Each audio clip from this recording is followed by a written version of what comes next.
To improve your performance, you have to follow the ancient advice, know thyself. Ray Stanford asked me, he said, "You know who you are?" I said, "Do I know who I am?" "Yeah, I know who I am. I'm Bob." "No," he said, "that's who you think you are. That's not who you are." He said, "Bob and Proctor are just two words. That's your name, but it's not you." I said, "What?" "Well," he said, "you're not your name." "I'm not my name." Well, that makes sense, doesn't it? I'm not my name. Okay. I said, "Well, this is me." "No," he said, "that's your body. You've never heard anybody phone into work and say, 'Body's not coming in today, it's sick.' You've never heard anyone say, 'am hand' or 'am leg.' We say, 'my hand, my leg, my name, my body.' These are all things we have." He said, "Your results." Now, I knew I was in trouble. I was 26, I was unhappy, I was sick, I was broken, I just found out I was lost. I didn't even know who I was. You see?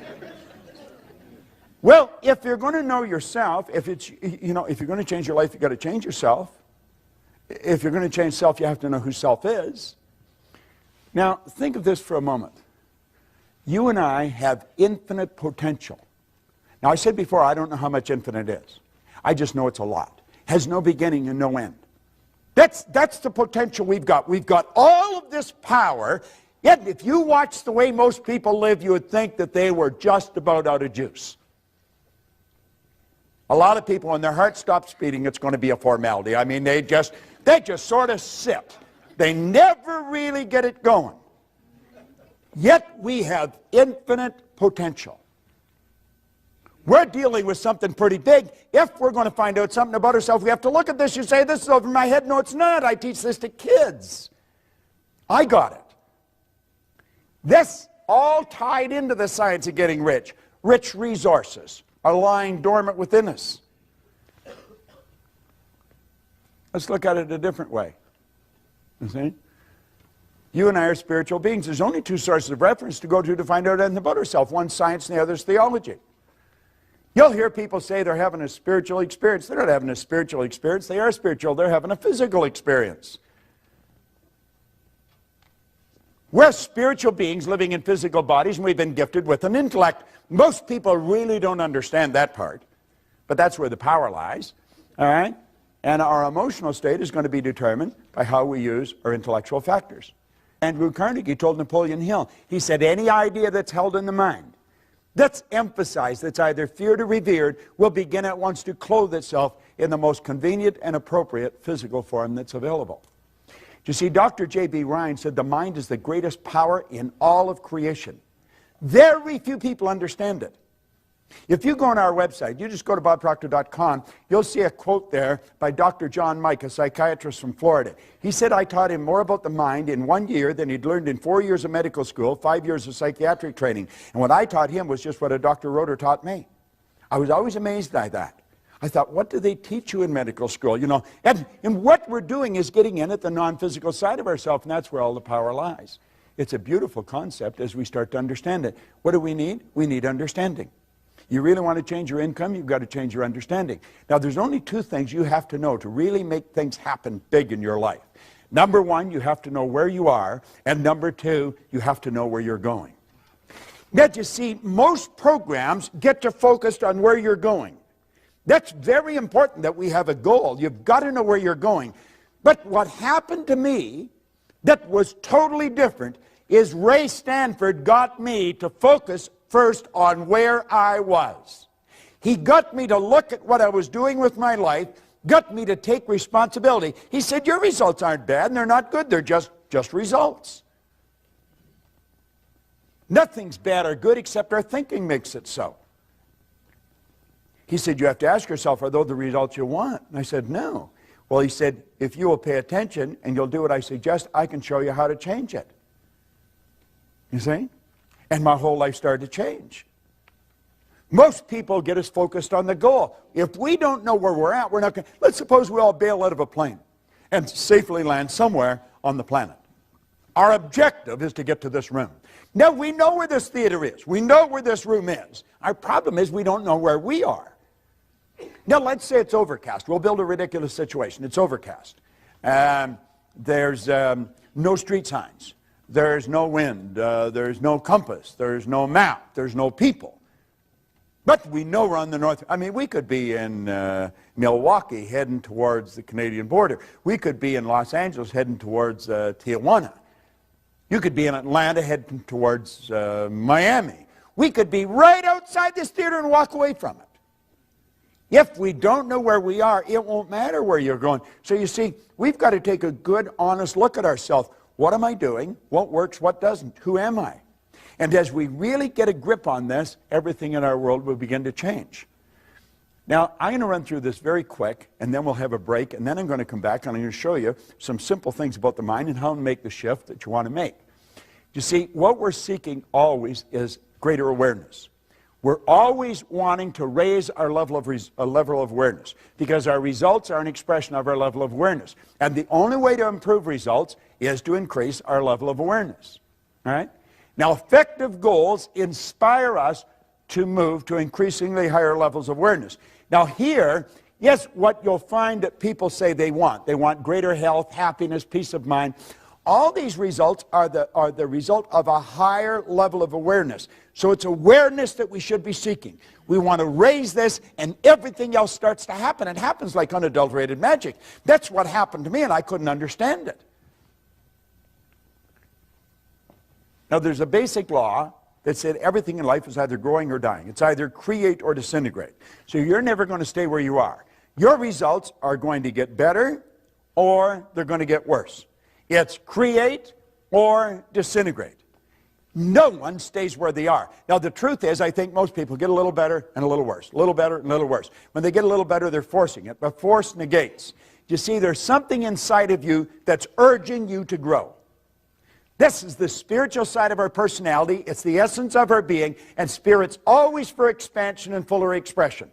There's something in you that wants you to grow. If you run, you want to run faster. If you jump, you want to jump higher. If you sell, you want to sell more. This is good. It causes dissatisfaction. Dissatisfaction is a creative state. My grandmother pretty well raised me, and she taught me that I should be satisfied with what I've got. Grandma was wrong. I should be happy with what I've got, but never satisfied. It's dissatisfaction that gave us the incandescent light. It's dissatisfaction that gave us air travel. It's dissatisfaction that gave us the internet. All those things were always here.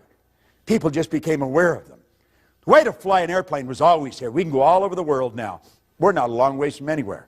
We're only a short period of time away. But while there's something inside wanting us to grow, there's something else that's trying to stop us. And that's the old paradigm. Now, after the break, I'm going to show you how that paradigm is formed and how we can change it. Yet it's just like magic. And when you do, your whole life changes. Everything in your life changes. Just no question about it. Now, you've got the one side that wants you to grow and the other side that doesn't want you to grow. The old paradigm does not want you to grow. Anyone that has smoked and quit smoking, I used to smoke.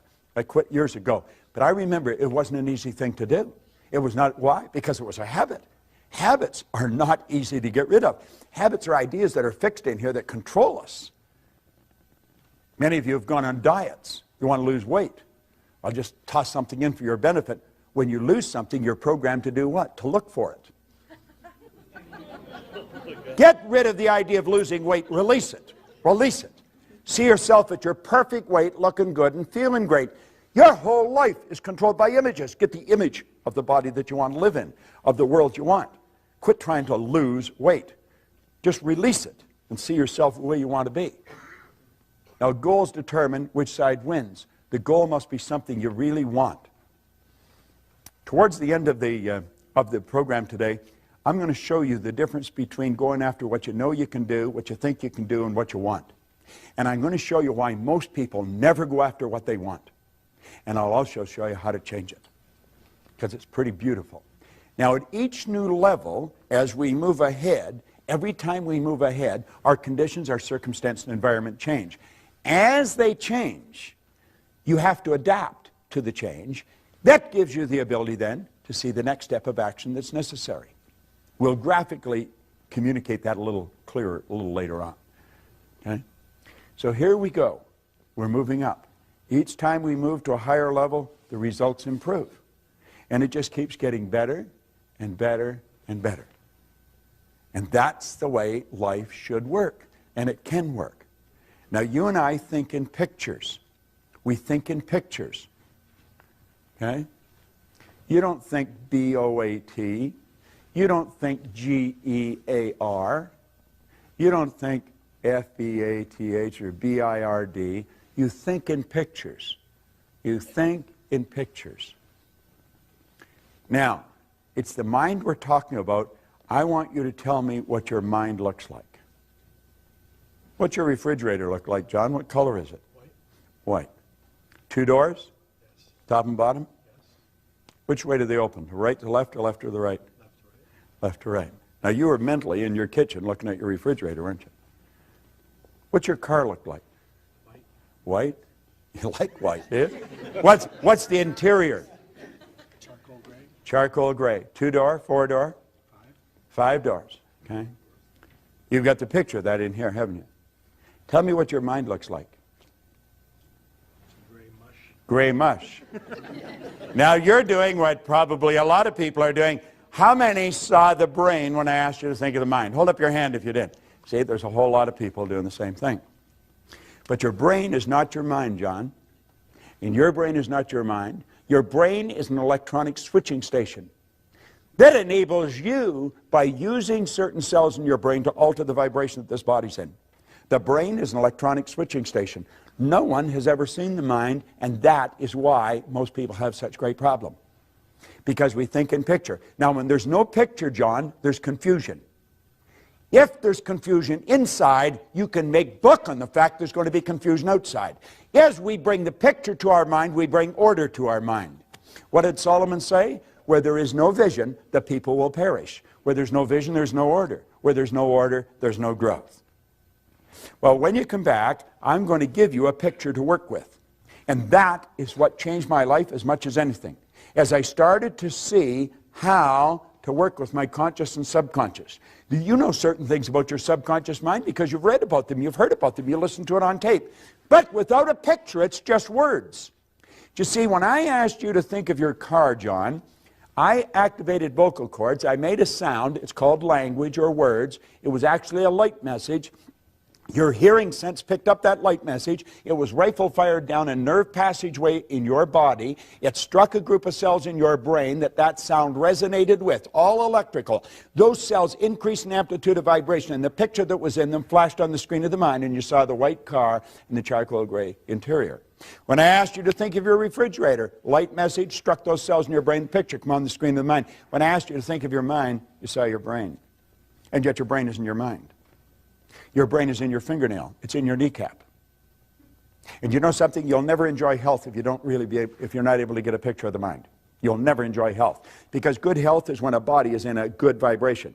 It vibrates in harmony with God's laws. Most doctors do not understand this. We have taught this to a lot of doctors, and it changes their practice like night and day. It'll change your communications. If you're in sales and you don't understand the law, you're on a hit-and-miss basis, and it'll probably be more miss than hit. When you understand the law of vibration, you're going to understand that you're transmitting through the medium of the molecule pictures into the other person's mind. And you want to put pictures in their mind that are favorable to them if you want them to be favorable to you.